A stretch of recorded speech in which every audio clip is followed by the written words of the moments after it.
Okay, so let's correct our mistake in our discussion of the reflection and refraction. Now the equations we had, well, we are in, there are no free charges, there are no currents, so delta D is equal to 0, curl of E is equal to 0, no, not 0, minus dB by dt with 1 over C, delta B is equal to 0, and the curl of H is equal to 1 over C dE by dt. And then we said that E is equal to K hat cross B for a plane wave. This is wrong. And hence everything, all the other steps are wrong. Now let's see why that is wrong. Well, we are looking for plane wave solutions. E is equal to some E0. This is the polarization. E to power I kx minus omega k dot r omega t. And then we have B, B0 e to power I k dot r minus omega t.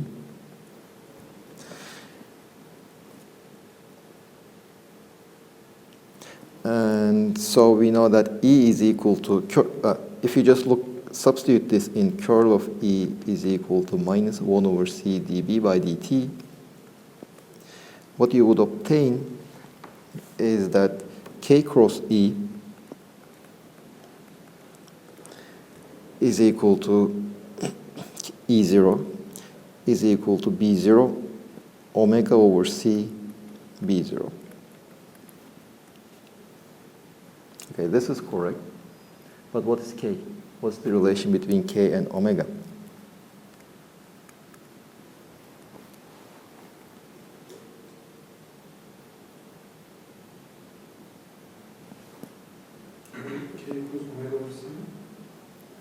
K is equal to omega over V, not C, in medium. Or omega over C times N, the refractive index. So basically we have K vector is K in the K hat direction. So K in the K hat direction cross E0 is equal to omega over C B0. But K is equal to omega over C times N. You can cancel the omega over C's, so we have this N times K cross E is equal to B for a plane wave. There is this refractive index over here which we didn't have before, which we had forgotten. Now let's repeat our derivation. I will not do the normal incidence case because the normal incidence we can just recover from the incidence angle equal to 0. So we have this E field. This is the initial wave. I will assume, if you remember what we were discussing was the case when the electric field was parallel to the surface. So the electric field, I will just show it out of the screen. This is our E incident. This is K in. So the direction of B field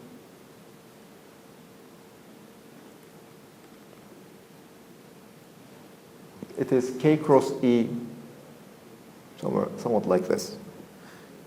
This is B in. And then it will be, some of it will be reflected. This is theta incident. The reflection angle, that discussion doesn't really change because that discussion that the theta incident is equal to the theta reflected just follows from the equality of the phases at every point. So that will stay the same. And so this is K reflected, E reflected. We just assume it in the same direction. And then we have the B field is in this direction, B reflected.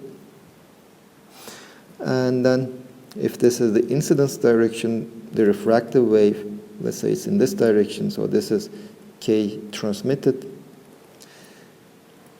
E transmitted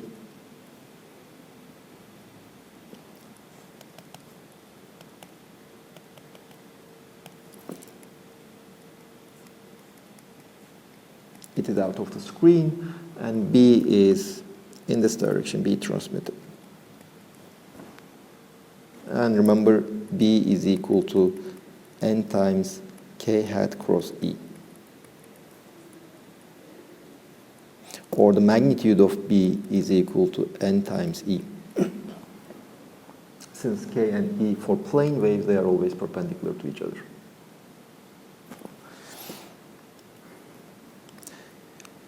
Now the boundary conditions. You see, these are our equations. So this tells me that B perpendicular is continuous. This tells me that H parallel is continuous.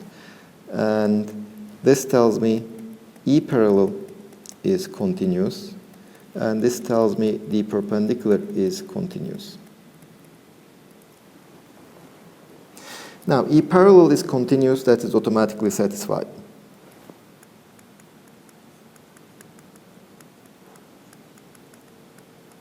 No, that's not, sorry. D perpendicular is continuous. This is automatically satisfied because there is no perpendicular component of D perpendicular to the surface. Remember, D is equal to epsilon times E. We are looking at linear dielectrics, and B is equal to mu times H.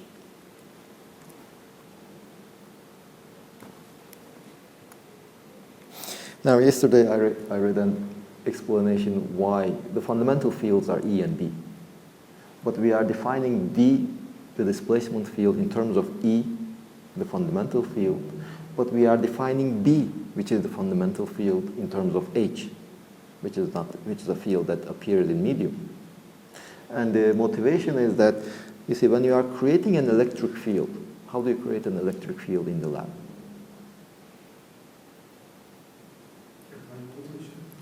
You apply a potential difference. By applying a potential difference, by changing the potential difference, you are changing E. You control the electric field. And then the medium behaves in some particular way to modify the electric field. Now, how do you create a magnetic field? How do you control a magnetic field? You control the current, but current determines H. If you change the current, that determines H directly. So that is why H is, for practical terms, you are controlling H. So that's why everything is defined in terms of H. Okay, so D perpendicular is continuous. E parallel is continuous. Now, E parallel continuous just tells me that E in 0 is equal plus E reflected 0. This is E transmitted 0. Well, let's just choose some directions. This is z-axis. This is x. Out of the screen is y-axis. So in terms of the the electric field is only in the y direction. So in terms of their y components, E incident 0 plus E reflected 0 should be equal to E transmitted 0. So this is one condition we have. Then we have the B perpendicular is continuous. Now, if you remember, we had also plotted this graph. This is K incident. This is B incident. B reflected is somewhere like this. This is B reflected. And B transmitted this is B transmitted. So this angle is theta I. This angle is theta I. And this angle over here is theta T. Let's call it theta T.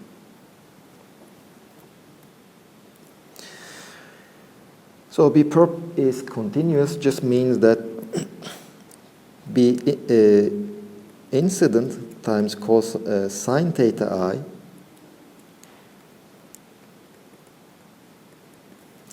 plus B reflected times sine theta I should be equal to B transmitted times sine theta t.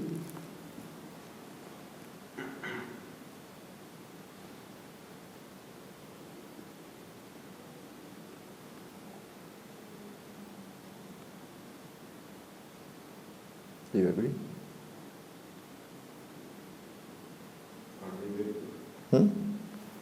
No, these are the magnitudes.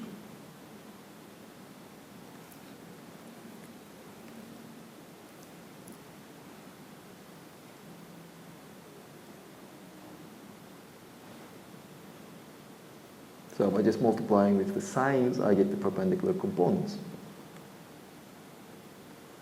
Just look at those angles over there.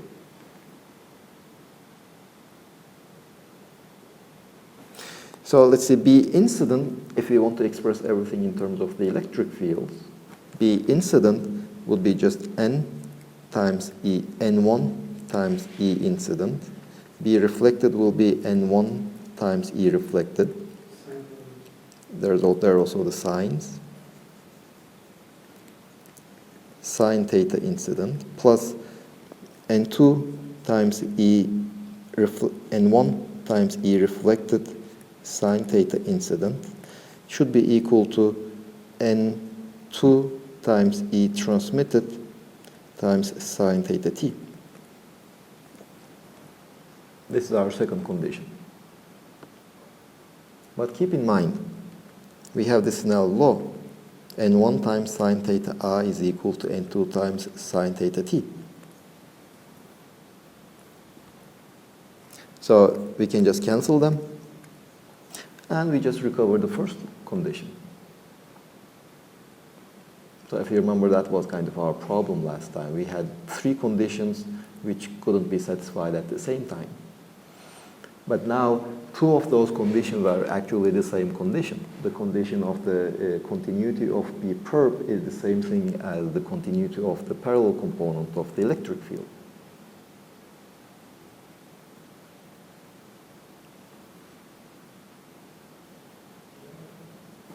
And then we have our second condition, second independent condition we will have from the H parallel.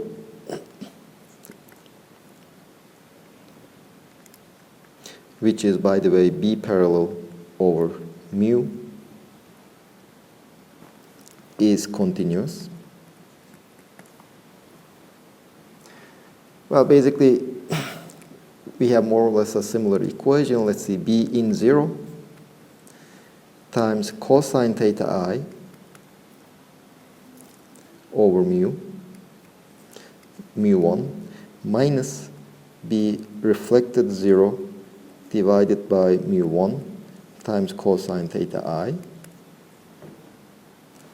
Well, remember, just note, I'm just writing the component in the minus x direction. These are the components in the minus x direction, and B in and B reflected, they have their x components, they differ in sign. So that's why I have a relative minus sign. This should be equal to B transmitted divided by mu2 times cosine theta transmitted. So this is my well, let me just convert it into electric fields. And 1 over mu1 times E incident 0 cosine theta I minus E reflected 0. I'm sorry. E in 0 minus E reflected 0, all under the cosine theta I parentheses. This should be equal to N2 over mu2 cosine theta t times E transmitted 0. So this is my second condition on my unknowns.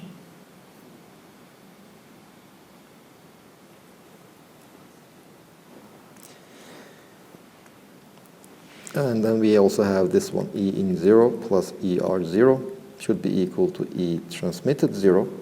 Just replace E transmitted 0 in the first equation by the second equation, and we get N1 over mu1, E in 0 minus ER 0, cosine theta I, this is equal to N2 over mu2, cosine theta, cosine of the transmission angle, times E in 0 plus ER 0. Well, then we have to solve these equations. Let's see, N1 over mu1, cosine theta I minus N2 over mu2, cosine theta t, times E in 0. This should be equal to N1 over mu1, cosine theta I plus N2 over mu2, cosine theta t. E reflected 0, or the reflected electric field, is equal to N1 over mu1, cosine theta I minus N2 over mu2, cosine theta t, divided by N1 over mu1, cosine theta I plus, this is theta t.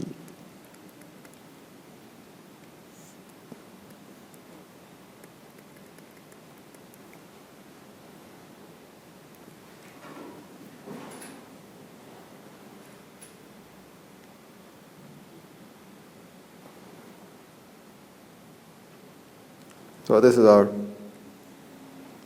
reflected amplitude.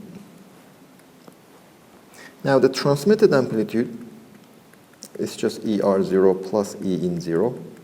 If you just put in the numbers, you will get twice N1 over mu1 cosine theta I divided by N1 over mu1 cosine theta I plus N2 over mu2 cosine theta t. E in 0. So we have the reflection coefficient and transmission coefficient.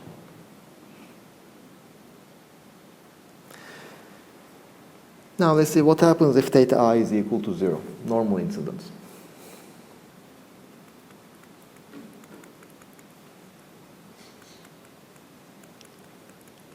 All the cosines are just 1s.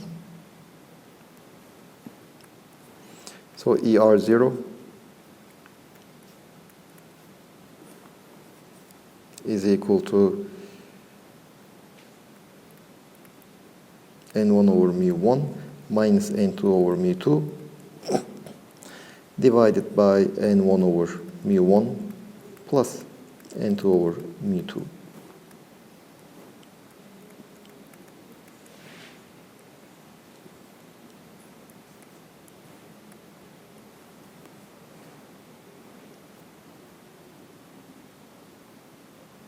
Do you agree?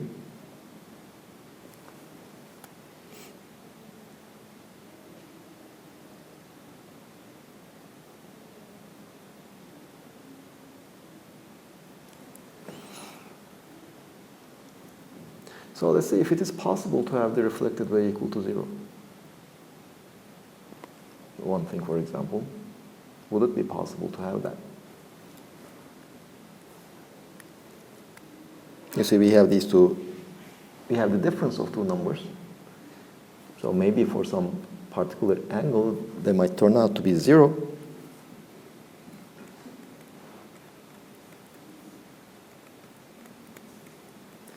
Well, if this is the case, then this ratio should be equal to 0.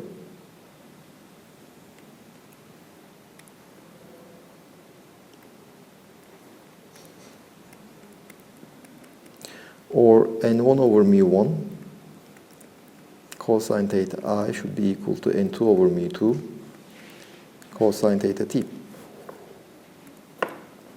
Let's take the square of both sides. N1 squared over mu1 squared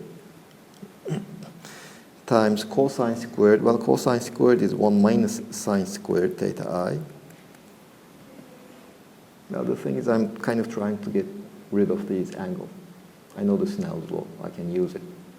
Maybe this will help me. This should be equal to n2 squared over mu2 squared, 1 minus cosine squared theta t. So n1 squared over mu1 squared minus n2 times sine theta t. Yes, sine squared.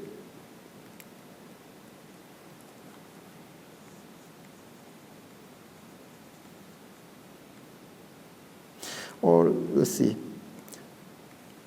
So what are we looking at? What would we like to do? Are we looking for a material for which at a given particular angle there won't be any reflection? Or are we looking for a given material, is there an angle in which there is no reflection?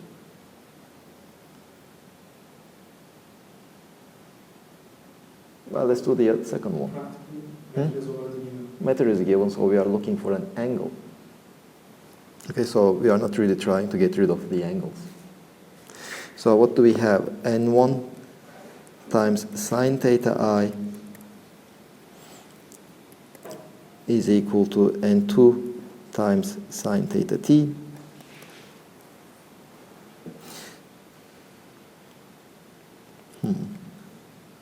I can just take the ratio. That doesn't help much.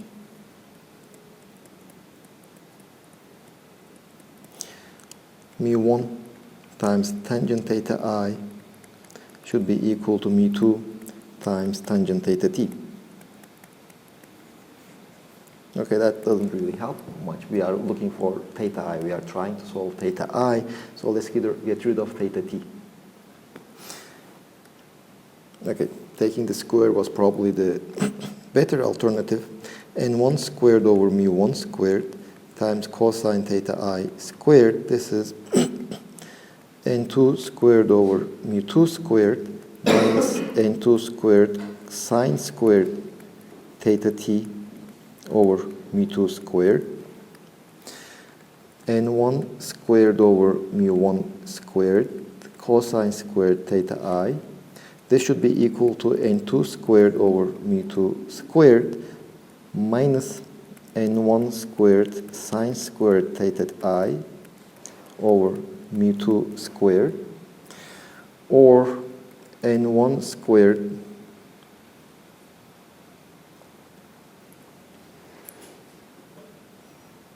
times cosine squared theta I over mu1 squared plus sine squared theta I over mu2 squared. This should be equal to N2 squared over mu2 squared. So if this, for this theta I, we can have zero reflection. Now, is it possible to solve this equation? Does this equation have a solution? So let me just do a bit more tricks. So this will be N1 squared sine squared theta I 1 over mu2 squared minus 1 over mu1 squared plus 1 over mu1 squared. This should be equal to N2 squared over mu2 squared. Sine squared theta I, the incident angle, should be equal to N2 squared over mu2 squared minus N1 squared over mu1 squared divided by 1 over mu2 squared minus 1 over mu1 squared.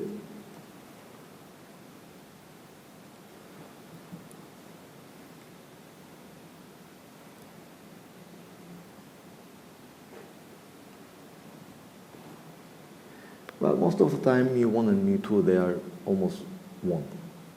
Or,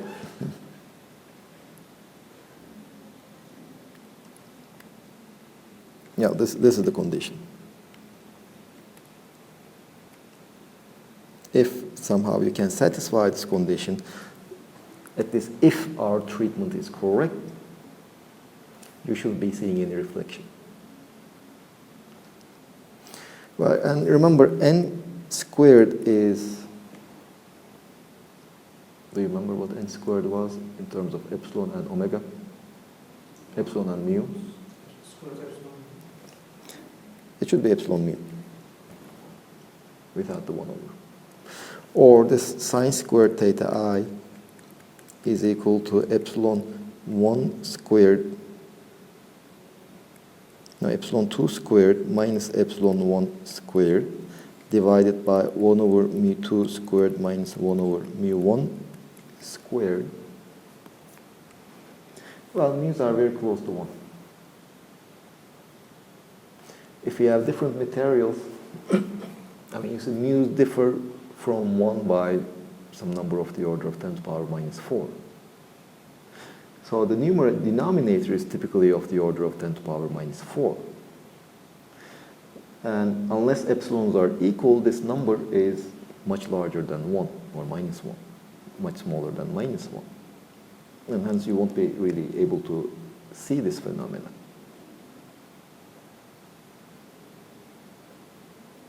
So for all practical angles, you will see some reflections.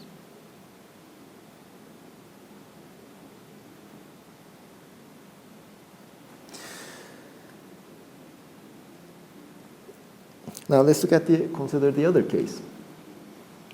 Now we will basically be doing the same tricks. But just in this case, we have the B field that will be parallel to our interface. So you see, this is the normal incidence. If this is my electric field, okay, this is my B field. If this is the normal incidence, I can make an incidence in this form where the E field is parallel to the surface, but B field is not. Or I can just consider such an incidence, let's say this way. Then the E field is not parallel to the surface, but B field is. And in fact, any incidence I can just separate into these two components. So let's look at the other case. B perp is equal to 0. Again, we have the well, let's first draw it. This is our K incident. This is K reflected.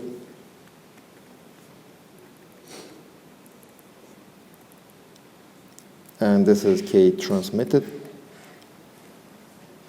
Now the B field, let's just assume the B field to be out of the screen, B incident. It is parallel. Now when it is reflected, let's change its direction.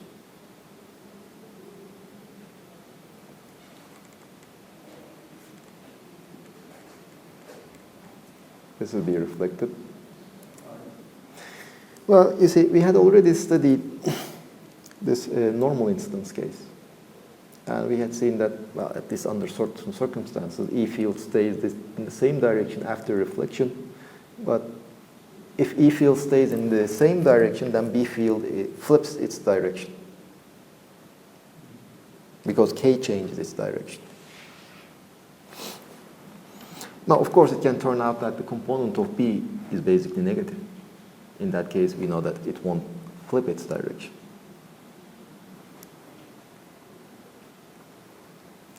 And this will be transmitted. What is the direction of E? Remember, K hat N cross E is RB.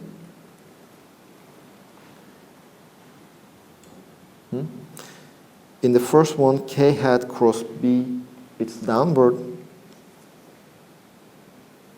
So it cannot be downward.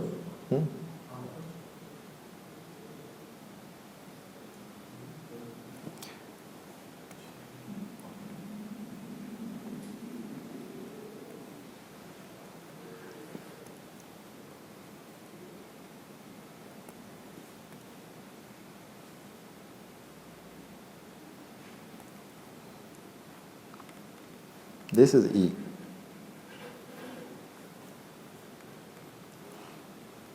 It cannot be in the direction of B. So here, what is the direction of E?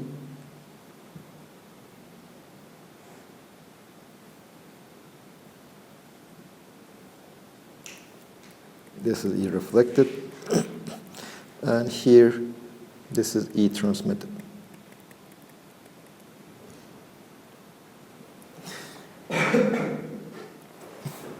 Let me just show only the electric fields.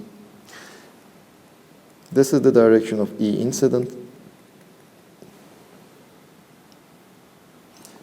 This is the direction of E reflected. Or let me just draw them a bit larger.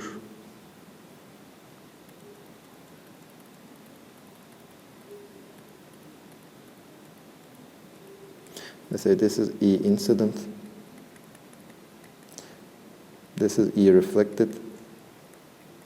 And this is E transmitted. What about the angles?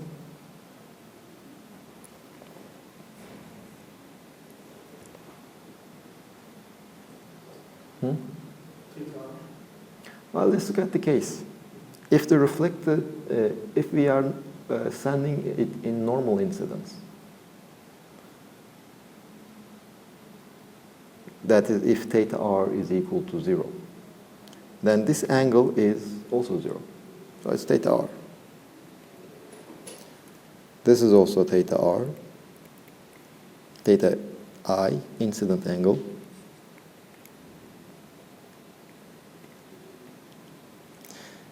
Here we have the theta t for the transmitted wave. Now we can use our conditions. We know that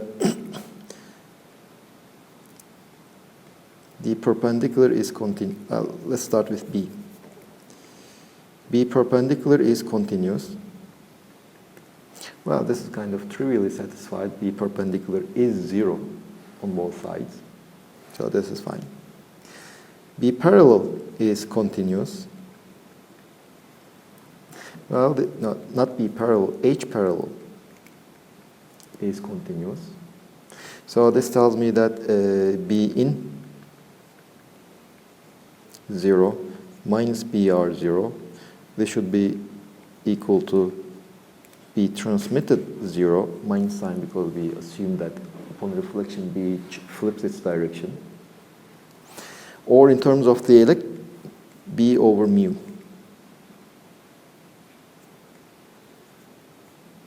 Mu1, mu1, mu2.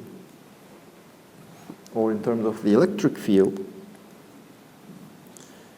N1 over mu1, E incident minus E reflected.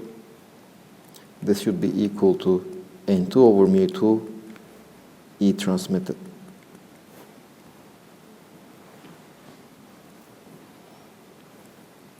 So this is our one condition. Then we have E perpendicular is continuous. Now E perpendicular is continuous just tells me that no, D perpendicular is continuous. Because the divergence of D is 0. That gives the perpendicular component of D. So if you look at the perpendicular components, this is Z, this is X, Y is out. Let's write the the perpendicular component is in the Z direction. So this is E incident minus E reflected times cosine theta I times epsilon 1. Now sine theta I, sorry, times epsilon 1. This should be equal to E transmitted times epsilon 2 times sine theta transmitted.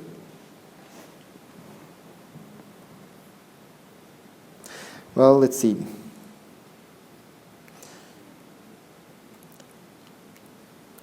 We know that sine theta I will be equal to n2 over n1 sine theta t. So I can just cancel the signs. So if I cancel this one with this one, I get n2 over n1.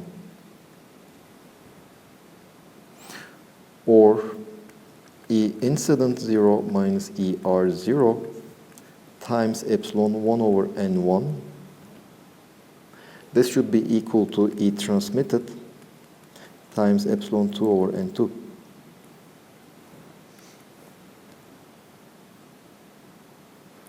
But you see epsilon I over ni is equal to ni over epsilon I.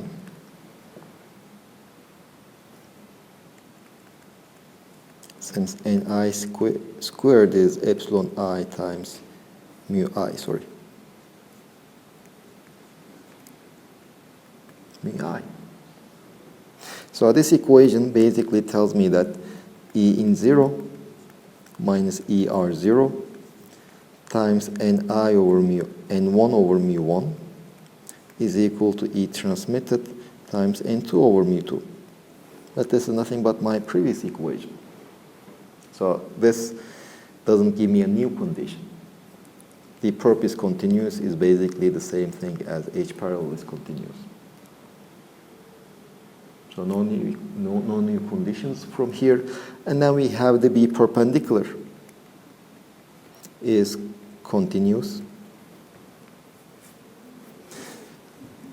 Now B perpendicular,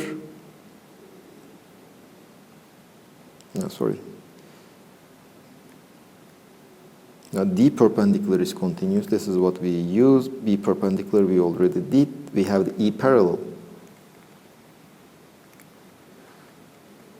is continuous. This is our additional condition. Now D parallel is continuous. So D parallel, D is nothing but epsilon times E parallel. So this should be continuous. So we have epsilon 1. You see the parallel components. Let's just look at the x component. That is our parallel component.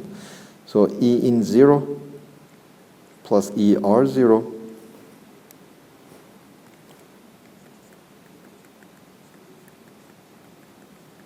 times cosine theta I. Actually, they are both pointing in the same direction. They make the same angle. This should be equal to epsilon 2 E transmitted times cosine theta t.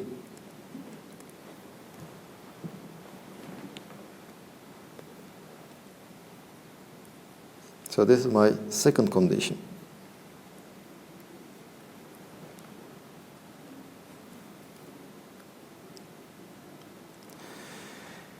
Now let's see. Instead of E transmitted, I can just choose it, pick it up from here. This is my other equation. So I have to solve these two equations. I can just take the transmitted electric field from the second equation, put it in the first one, and I would get epsilon 1 E in 0 plus ER 0 cosine theta I. This is equal to epsilon 2 mu 2 over n2 times n1 over mu 1 cosine theta t E in 0 minus ER 0.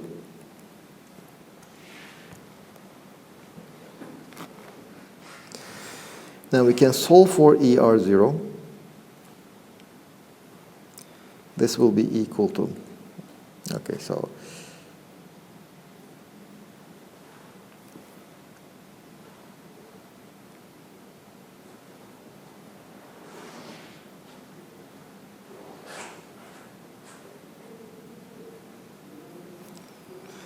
epsilon 2 mu 2 over mu 1 times n1 over n2 cosine theta t minus epsilon 1 cosine theta I multiply with e in 0 divided by epsilon 2 mu 2 over mu 1 and 1 over n2 cosine theta t plus epsilon 1 cosine theta r, no, theta e. Okay, this is the reflected amplitude. And the transmitted amplitude is just 1 plus this. This time it's not 1 plus this 1. The transmitted amplitude will be mu 2 over n2, mu 1, n1 over mu 1,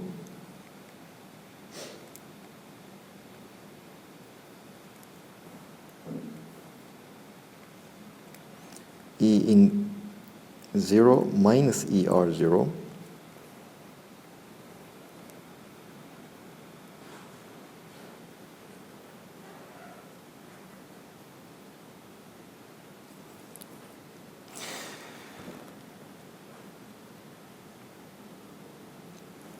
this will be equal to mu 2 over n2 and 1 over mu 1. Okay, if we just subtract this thing from E in 0,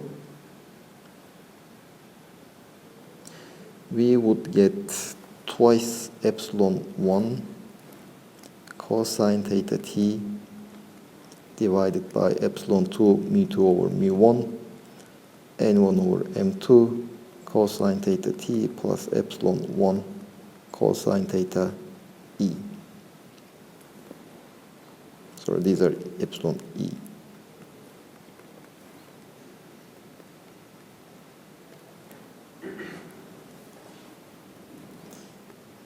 E in 0. Okay.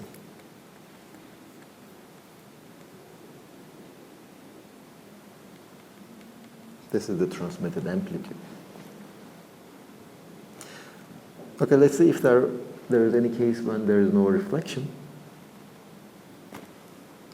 Now we will basically do the same thing. ER0 is 0 if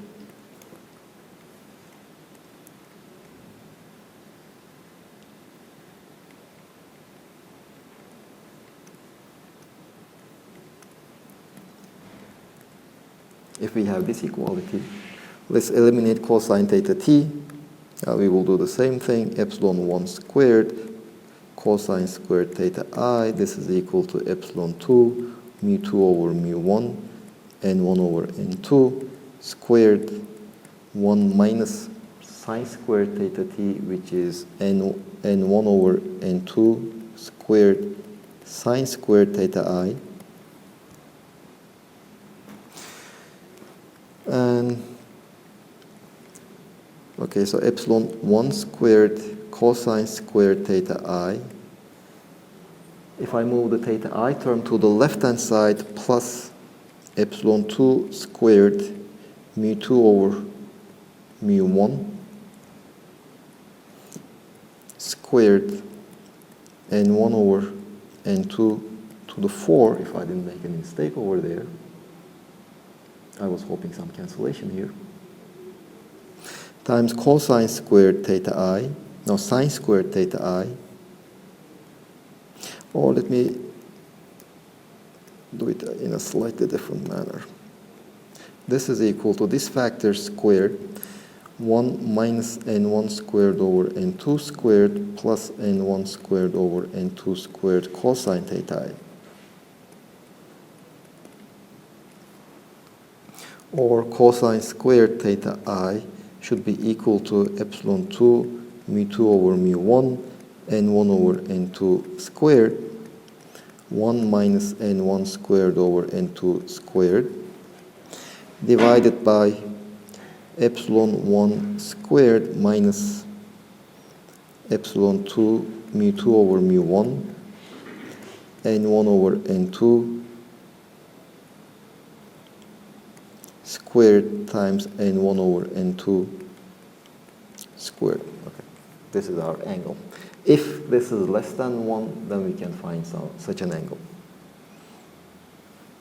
Well, let's see if we have the similar problem in this case. You see, mu is typically very close to 1. So if this is the case, n is square root of epsilon, more or less. So let's try to simplify and let's see if this condition can be satisfied.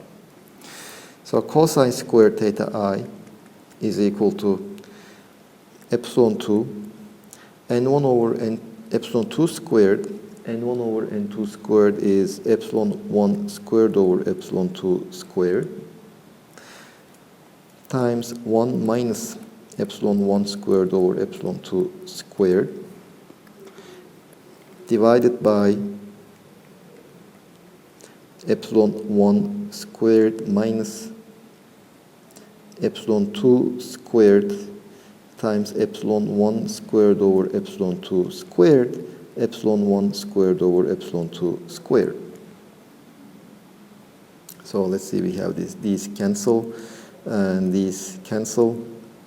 So we end up having epsilon 1 squared, 1 minus epsilon 1 squared over epsilon 2 squared, divided by epsilon 1 squared, 1 minus epsilon 1 squared over epsilon 2 squared. This is just 1. Well, then you have to, this is when theta I is equal to 0, that is head-on. It seems that there is no reflection, but there's a problem then.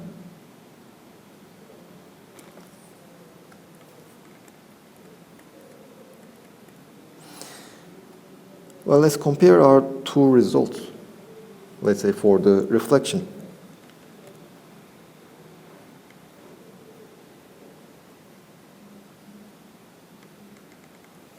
Copy,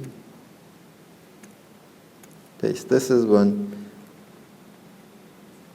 B perp is equal to 0.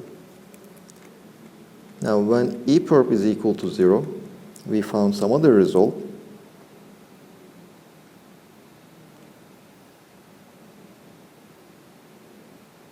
This one.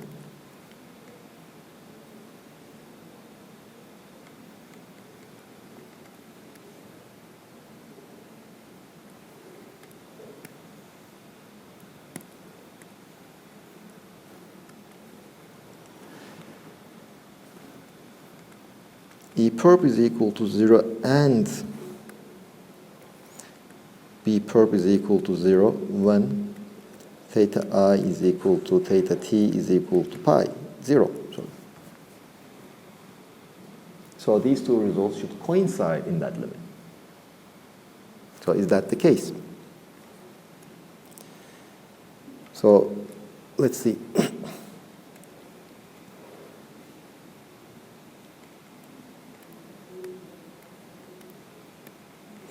Now, when the angles are 1, when the angles are 0, the cosines are just 1. So this is my reflection coefficient in normal incidence.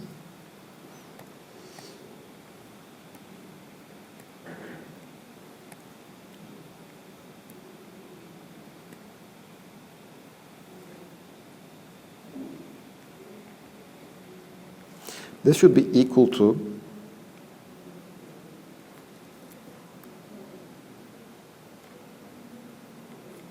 n1 over mu1 minus n2 over mu2 divided by n1 over mu1 plus n2 over mu2.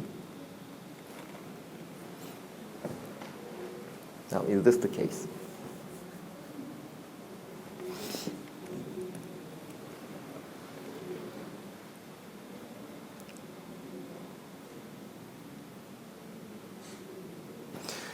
Let's say we said that ni over mu I is equal to epsilon over ni. Now this will not save me.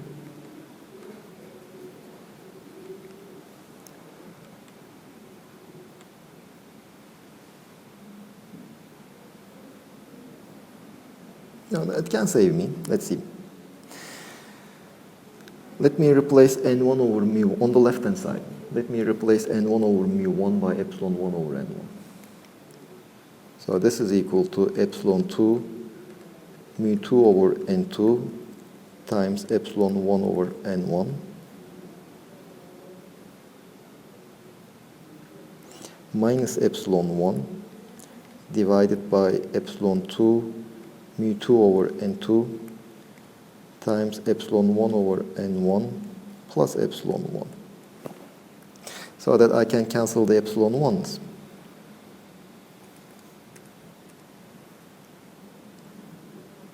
So this is equal to epsilon 2 over n2 minus n1 over mu2 divided by epsilon 2 over n2 plus n1 over mu2.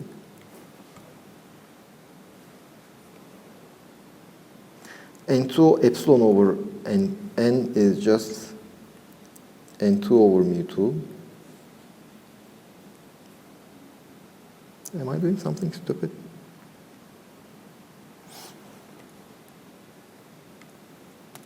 So let's see. This is equal to epsilon 2 mu2 over n2 n1 minus 1 divided by epsilon 2 mu2 over n2 n1 plus 1. Now I multiply both the numerator and denominator by n1 over mu2.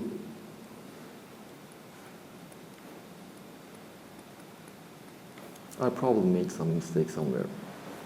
So now if we make that multiplication, we get epsilon 2 over n2 minus n1 over mu2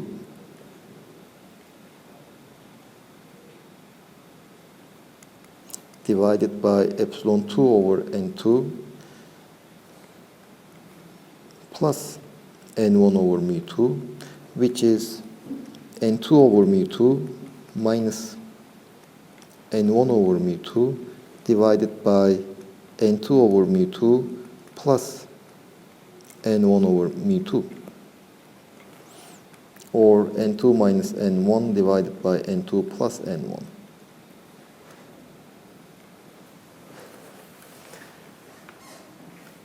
I probably made some mistake in 1s and 2s somewhere.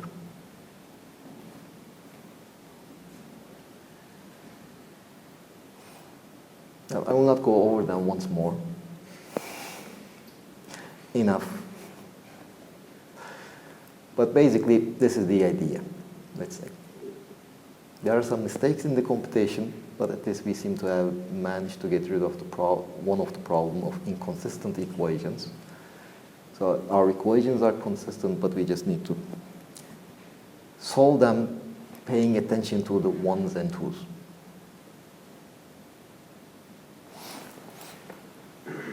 Now, these two, left-hand side and the right-hand side, they seem quite similar to each other in their final form. In this form, this is the left-hand side simplified.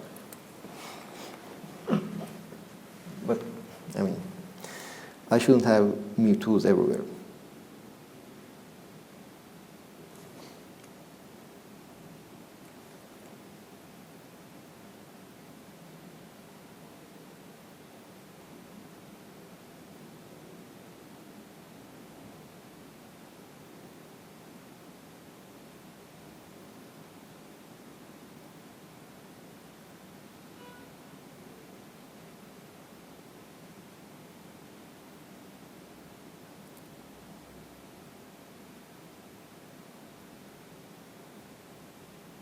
Now, actually here you can also see that epsilon 2 n2 mu2 is just n2.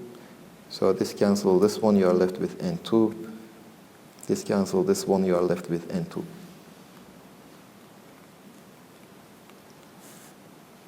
Well, in this form, the left-hand side looks nicer because it only depends on the refractive indices.